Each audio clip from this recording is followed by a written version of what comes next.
അടിപൊളി പടം, സൂപ്പർ പടം. ഒരു രക്ഷയില്ല. ടൊവിനോ സാറിന്റെ ഒരു അടിപൊളി പെർഫോമൻസ് ആണ് ഈ പടത്തില്.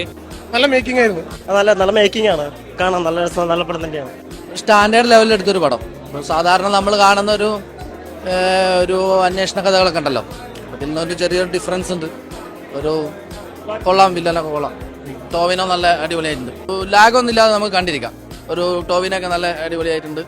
അതിൽ വില്ലനും നല്ല സൂപ്പറാണ്. ഫോറൻസിക്കിന് ശേഷം ടോവിനോയും ടീം വന്നേക്കുന്ന ഒരു പടമാണ് ഐഡന്റിറ്റി. അപ്പൊ ആ രീതി നോക്കുമ്പോഴത്തേക്ക് ആ ഒരു വൈബ് പടന്നുന്നുണ്ട്. ഡയറക്ഷൻ ലെവല് സൂപ്പർബാണ്. എടുത്തു പറയേണ്ടതെന്ന് വെച്ച് കഴിഞ്ഞാൽ സ്റ്റണ്ട് കൊറിയോഗ്രാഫി സൂപ്പറാണ്. ടോവിനോ നല്ല ഹാർഡ് വർക്ക് ചെയ്തിട്ടുണ്ട്. ആ ഒരു ഫിറ്റ്നസ് ഒക്കെ നല്ല സ്റ്റൈലായിട്ട് എന്റെ പടത്തിൽ വന്നിട്ടുണ്ട്. മേക്കിംഗ് നല്ല ഹോളിവുഡ് ക്വാളിറ്റി ഉണ്ട്, നല്ല പുതിയ സംഭവങ്ങളൊക്കെ ഉണ്ട്. മലയാളത്തിൽ കണ്ടില്ലാത്ത കിടന്ന സാധനം. ത്രില്ലറാണ്. ഈ ബസ്സിലെ ഒരുപാട് ഇഷ്ടപ്പെട്ടിട്ടുണ്ട് മൂവി. പിന്നെ സെയിം ഫോറൻസിക് പോലെ തന്നെ എല്ലാ ഡീറ്റെയിൽസും മൈന്യൂട്ടായിട്ട് തന്നെ കവർ ചെയ്യുന്നുണ്ട്. പിന്നെ ഫൈറ്റ്സും മേക്കിംഗ് വൈസ് എല്ലാം അടിപൊളി തന്നെയാണ്. നല്ല സിനിമയാണ്. പ്രത്യേകിച്ച് ആക്ഷൻ, ത്രില്ലർ എല്ലാം അടിപൊളിയായിട്ടുണ്ട്. പ്രത്യേകിച്ച് പറയുവാണെങ്കിൽ ടോവിനോ ചേട്ടന്റെ പെർഫോമൻസ് ഒക്കെ അടിപൊളിയായിട്ടുണ്ട്. നല്ല പടം, അടിപൊളി പടം, must watch. First hit 2025. Making വളരെ കറക്റ്റ് ആണ്. ഫാക്ട്സ് ഒക്കെ വളരെ കറക്റ്റ് ആയിട്ടുള്ള അടിപൊളി പടം. ഒന്നുമില്ല, ഒരു ഫോൾട്ട് ഒന്നും കണ്ടുപിടിക്കാൻ പറ്റത്തില്ല. സെറ്റപ്പ് പടം.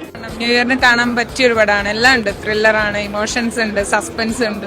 അടിപൊളി പടമാണ്, ഉറപ്പായിട്ടും കാണും. നല്ല ആക്ഷൻ, ഫാസ്റ്റ് പേസ് ഫൈറ്റ് ആയിരുന്നു. അപ്പം നല്ല രസമുണ്ടായിരുന്നു. മേക്കിംഗ് നന്നായിരുന്നു, നല്ലതായിരുന്നു. ഒരു മലയാളം മൂവി ആണല്ലോ, അപ്പൊ നമുക്ക് മലയാളം മൂവി പ്രോഗ്രസ് ചെയ്യുന്നത് നമുക്ക് കാണാൻ പറ്റുന്നുണ്ട്. ഡയറക്ടേഴ്സിനെ സംബന്ധിച്ചിടത്തോളം നമുക്ക് ഗുഡ് ജോബ് എന്ന് നമ്മളതുപോലെ പടം ചെയ്യാൻ ശ്രമിക്കുന്ന ആളുകളാണ്. എന്റെ പടം എങ്ങനെയാണെന്നുള്ളത് മറ്റുള്ളവർ പറയും. പക്ഷെ ഇവരുടെ പടം ആൾക്കാർ